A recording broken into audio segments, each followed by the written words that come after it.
আকাশবাণী কলকাতা, স্থানীয় সংবাদ পড়ছি সুদীপ বসু। প্রথমে বিশেষ বিশেষ খবর। রাজ্যপালের অভিভাষণের মধ্যে দিয়ে রাজ্য বিধানসভার বাজেট অধিবেশনের আজ সূচনা হয়েছে। আগামী 12 তারিখ পেশ হবে রাজ্য বাজেট। চলতি বছরের মাধ্যমিক পরীক্ষা আজ শুরু হয়েছে, চলবে 22 ফেব্রুয়ারি পর্যন্ত। হাই মাদ্রাসা, আলিম ও ফাজিলের পরীক্ষাও শুরু হয়েছে আজ। পরীক্ষায় ভালো ফল করার জন্য পড়াশোনার পাশাপাশি অন্যান্য কাজকর্মেও পড়ুয়াদের সময় দেওয়ার পরামর্শ দিয়েছেন প্রধানমন্ত্রী নরেন্দ্র মোদী। পরীক্ষা পে চর্চার 8ম সংস্করণে দেশের সামগ্রিক উন্নয়নে শিক্ষা গুরুত্বপূর্ণ বলে উল্লেখ করেছেন তিনি। রাজ্যে 25,000-এর বেশি স্কুল শিক্ষক ও শিক্ষাকর্মী পদে নিয়োগ বাতিল মামলায় সুপ্রিম কোর্ট রায়দান স্থগিত রেখেছে। অবৈধ নির্মাণ ভাঙতে প্রয়োজন হলে কেন্দ্রীয় বাহিনীকে কাজে লাগানো হতে পারে বলে জানিয়েছে। দীর্ঘ ভাষণের বেশ কিছুটা বাংলায় পাঠ করেন রাজ্যপাল। রাজ্য সরকারের বিভিন্ন সাফল্যের কথা তিনি বক্তব্যে তুলে ধরেন। ভাষণের সূচনায় প্রাক্তন প্রধানমন্ত্রী ড মনমোহন সিং, রাজ্যের প্রাক্তন মুখ্যমন্ত্রী বুদ্ধদেব ভট্টাচার্য, কেন্দ্র ও রাজ্যের প্রাক্তন মন্ত্রী সহ বিভিন্ন ক্ষেত্রের বিশিষ্টজনদের প্রয়াণে শোক প্রকাশ করেন তিনি।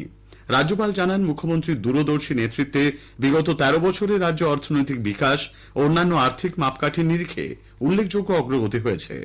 বিশ্ববঙ্গ বাণিজ্য সম্মেলনের কথা তুলে ধরে রাজ্যপাল জানান, ওই সম্মেলন অসাধারণ সাফল্যের সঙ্গে অনুষ্ঠিত হয়েছে। 20টি দেশের অংশগ্রহণ ছাড়াও দেশ বিদেশের শিল্প এবং বাণিজ্য জগতের বহু রথী মহারথী এই অনুষ্ঠানে যোগ দিয়েছিলেন। সম্মেলনে আসা প্রস্তাব রূপায়িত হলে রাজ্যে অর্থনৈতিক কর্মকাণ্ডের পরিমাণ বৃদ্ধি পাওয়া ছাড়াও যুব সম্প্রদায়ের জন্য অনেক বেশি কাজের সুযোগ সৃষ্টি হবে বলে তিনি জানান। রাজ্যের আইন শৃঙ্খলা পরিস্থিতি নিয়ে রাজ্যপাল সন্তোষ প্রকাশ করলে বিরোধী দলনেতা শুভেন্দু অধিকারী বাধা দেন।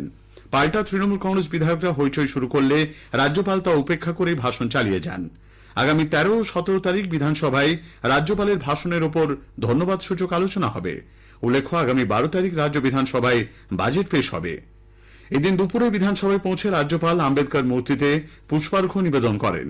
সঙ্গে ছিলেন বিধানসভার অধ্যক্ষ বিমান বন্দ্যোপাধ্যায় এবং মুখ্যমন্ত্রী মমতা ব্যানার্জি।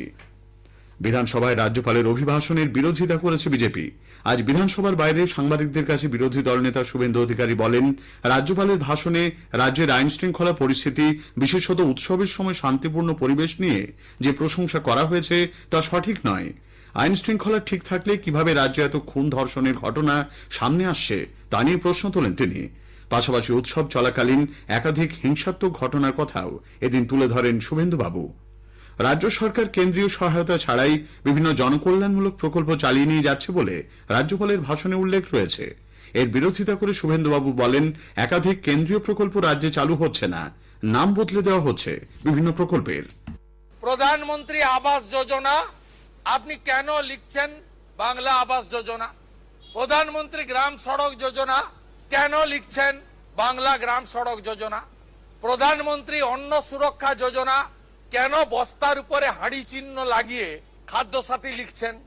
জল জীবন মিশন প্রধানমন্ত্রীর স্কিম 75% টাকা দেয় কেন্দ্র, 25% টাকা দেয় রাজ্য। আজকে আবার জল স্বপ্ন নাম দিয়েছেন। কেন্দ্রীয় সরকার 81 লক্ষ কৃষককে পিএম কিষাণ সম্মান নিধি প্রকল্পের সুবিধা দিতে চাইলেও রাজ্য সরকারের গাফিলতির কারণে তা সম্ভব হচ্ছে না বলে শুভেন্দুবাবু উল্লেখ করেন।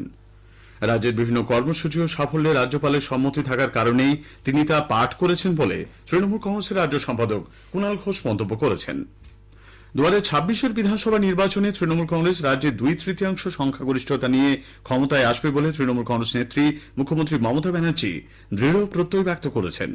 বিধানসভার বাজেট অধিবেশনের সূচনার আগে আজ তিনি তৃণমূল কংগ্রেস পরিষদীয় দলের সঙ্গে বৈঠক করেন। দিল্লি বিধানসভা ভোটের ফলাফলের প্রসঙ্গ তুলে তৃণমূল নেত্রী মন্তব্য করেছেন বলে দলীয় সূত্রে জানা গেছে। দিল্লি ও রাজ্যের পরিস্থিতি এক নয় বলে জানিয়ে তিনি বলেন, দিল্লিতে কংগ্রেস আম আদমি পার্টিকে সমর্থন করলে এই ফলাফল হতো না। এ রাজ্যে তৃণমূল কংগ্রেসের কারো সহায়তা প্রয়োজন নেই বলেও নেত্রী স্পষ্ট করে দিয়েছেন। প্রকাশ্যে দল সম্পর্কে বিরূপ মন্তব্য করার জন্য মদন মিত্র, হুমায়ুন কবির, নারায়ণ গোস্বামীর মতো কয়েকজন বিধায়ককেও তিনি সতর্ক করে দিয়েছেন। প্রতিটি ব্লকের নতুন সভাপতিদের নাম স্থির করতে 3 জনের তালিকা চাওয়া হয়েছে বলে তৃণমূল কংগ্রেস সূত্রে জানা গেছে। চলতি বছরে আজ মাধ্যমিকের প্রথম দিন প্রথম ভাষার বাংলা পরীক্ষা নির্বিঘ্নে সম্পন্ন হয়েছে। চলবে 22 ফেব্রুয়ারি পর্যন্ত। পাশাপাশি হাই মাদ্রাসা, আলিম ও ফাজিল পরীক্ষাও শুরু হয়েছে আজ। 25 ফেব্রুয়ারি পর্যন্ত এই পরীক্ষাগুলি চলবে। পরীক্ষার্থীদের জন্য প্রশাসনের তরফে নেওয়া হয়েছে একাধিক পদক্ষেপ। পরীক্ষার দিনগুলিতে বিশেষ বাস চালাচ্ছে পরিবহন দপ্তর। রাজ্যের অরণ্য সংলগ্ন অঞ্চলগুলিতে পরীক্ষার্থীদের নিরাপত্তায় বিশেষভাবে সক্রিয় সশস্ত্র বনকর্মীরা। বাঁকুড়ার বড়জোড়ার হাতি উপদ্রুত এলাকায় পরীক্ষার্থীদের বন দপ্তরের তরফে কেন্দ্রে পৌঁছে দেওয়ার ব্যবস্থা করা হয়। আমাদের জেলা সংবাদদাতা জানাচ্ছেন, রাজ্যের অন্যান্য জেলার সঙ্গে বাঁকুড়া জেলার ৩টি মহকুমার ১১৫টি কেন্দ্রে কড়াকড়ি নিরাপত্তার মধ্য দিয়ে আজ থেকে শুরু হয়েছে পশ্চিমবঙ্গ মধ্যশিক্ষা পর্ষদের মাধ্যমিক পরীক্ষা। জঙ্গলমহল সহ বেশ কয়েকটি এলাকায় পরীক্ষার্থীদের সুষ্ঠুভাবে কেন্দ্রে পৌঁছতে রাস্তায় বিশেষ বাসের ব্যবস্থা করেছে প্রশাসন। জেলার উত্তর বন বিভাগে এই মুহূর্তে ৬৩টি হাতির একটি দল ও ৪টি দলছুট হাতি রয়েছে। মাধ্যমিক পরীক্ষার্থীদের নিরাপত্তার জন্য জঙ্গলমহলে রাস্তায় টহল সহ বন দপ্তরের বিশেষ নজরদারি থাকছে বলে জানিয়েছেন বাঁকুড়া উত্তর বন বিভাগের ডিএফও দেবাশিস মহিমা প্রসাদ প্রধান। নিরাপদে হাতি উপদ্রুত জঙ্গল লাগোয়া এলাকার পরীক্ষার্থীদের পরীক্ষা কেন্দ্রে যাতায়াতের জন্য জঙ্গল লাগোয়া হাতি উপদ্রুত এলাকায় গাড়িরও ব্যবস্থা করা হয়েছে বন দপ্তরের তরফ থেকে। বাঁকুড়া থেকে দেবাশিস মৌলিক, আকাশবাণী সংবাদ। পশ্চিম মেদিনীপুরের জঙ্গলমহলে নিরাপত্তার জন্য বিভিন্ন স্থানে ড্রপ গেট বসানো হয়েছে। এদিকে বাঘের আতঙ্কের মধ্যে মাধ্যমিক পরীক্ষা দিচ্ছে পুরুলিয়ার বান্দোয়ান এবং মানবাজার এলাকার পরীক্ষার্থীরা। বান্দোয়ানের জঙ্গলে আলাদা করে নজরদারিও শুরু করেছে বন দপ্তর। উত্তর ২৪ পরগনার অশোকনগর থানার রাজীবপুর গ্রাম পঞ্চায়েতের জঙ্গলপুর কাঠমিল এলাকায় মাধ্যমিক পরীক্ষা দিতে যাওয়ার পথে দুর্ঘটনায় ২ পরীক্ষার্থী আহত হয়েছেন। মুর্শিদাবাদের কান্দিতে এক সন্তান সম্ভবা পরীক্ষার্থী অসুস্থ হয়ে পড়ায় তাকে হাসপাতালে নিয়ে যেতে হয়। রেজিনগরেও মাঙ্গনপাড়ার বাসিন্দা এক ছাত্রী কাশীপুরের এক পরীক্ষা কেন্দ্রে অসুস্থ হয়ে পড়ায় তাকেও হাসপাতাল থেকেই পরীক্ষা দেবার ব্যবস্থা করা হয়েছে। মাধ্যমিক চলাকালীন পরীক্ষা কেন্দ্রগুলি বা ভেন্যুতে পঠন পাঠন বন্ধ থাকবে বলে বিজ্ঞপ্তি জারি করেছে পশ্চিমবঙ্গ মধ্যশিক্ষা পর্ষদ। ১০ই ফেব্রুয়ারি থেকে ২০শে ফেব্রুয়ারি এবং যে পরীক্ষা কেন্দ্রগুলিতে ঐচ্ছিক বিষয়ের পরীক্ষা রয়েছে সেখানে ২২শে ফেব্রুয়ারি পঠন পাঠন বন্ধ থাকবে। মাধ্যমিক মধ্যশিক্ষা পর্ষদের সভাপতি রামানুজ গঙ্গোপাধ্যায় আজ দুপুরে উত্তর ২৪ পরগনা জেলার বিভিন্ন পরীক্ষা কেন্দ্র পরিদর্শন করেছেন। দেশের সামগ্রিক উন্নয়নে শিক্ষার গুরুত্বের উপর বিশেষভাবে জোর দিয়েছেন প্রধানমন্ত্রী নরেন্দ্র মোদী।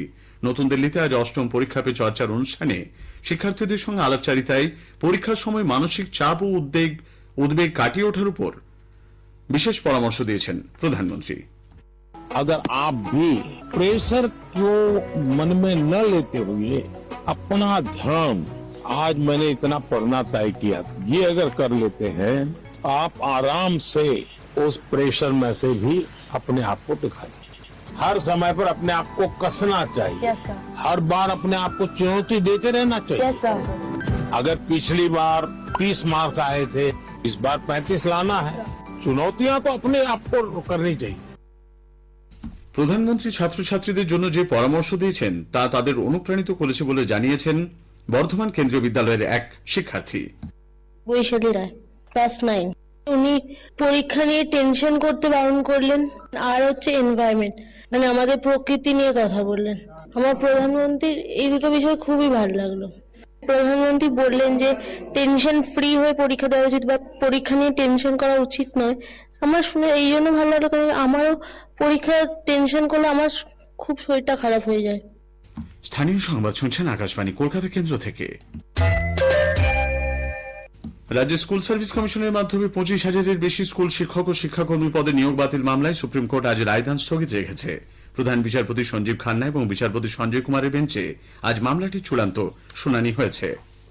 অবৈধ নির্মাণ ভাঙতে রাজ্যের পুলিশ ব্যর্থ বলে কলকাতা হাইকোর্টের বিচারপতি অমৃতা সিনহা মন্তব্য করেছেন। একটি মামলার শুনানি চলাকালীন বিচারপতি সিনহা বলেন, প্রয়োজন হলে কেন্দ্রীয় বাহিনী মোতায়েন করা যেতে পারে। শুটিং নিয়ে বেশ কয়েকদিন জটিলতার পর অবশেষে টালিগঞ্জে ধারাবাহিকের শুটিং এর কাজ আজ শুরু হয়েছে। টেকনিশিয়ানরাও আজ কাজে যোগ দিয়েছেন বলে খবর। বেশ কয়েকদিন ধরে পরিচালক সৃজিত রায় শুটিং সেটে তৈরির কাজ বন্ধ রেখেছিলেন টেকনিশিয়ানরা, ফলে শুরু হয় অচলাবস্থা। হুগলি জেলার ত্রিবেণীতে কুম্ভ স্নান উপলক্ষে প্রস্তুতি চূড়ান্ত। মাঘী পূর্ণিমা উপলক্ষে ১২ই ফেব্রুয়ারি অমৃত স্নান, ১১ থেকে ১৩ই ফেব্রুয়ারি চলায় উৎসবের প্রস্তুতি খতিয়ে দেখতে আজ অতিরিক্ত জেলা শাসক ও প্রশাসনের কর্তারা সেখানে যান। শেষ করার আগে স্থানীয় সংবাদের বিশেষ কিছু অংশ আরো একবার।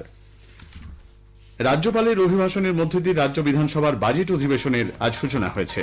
আগামী ১২ তারিখ পেশ হবে রাজ্য বাজেট। চলতি বছরের মাধ্যমিক পরীক্ষা আজ শুরু হয়েছে। স্থানীয় সংবাদ।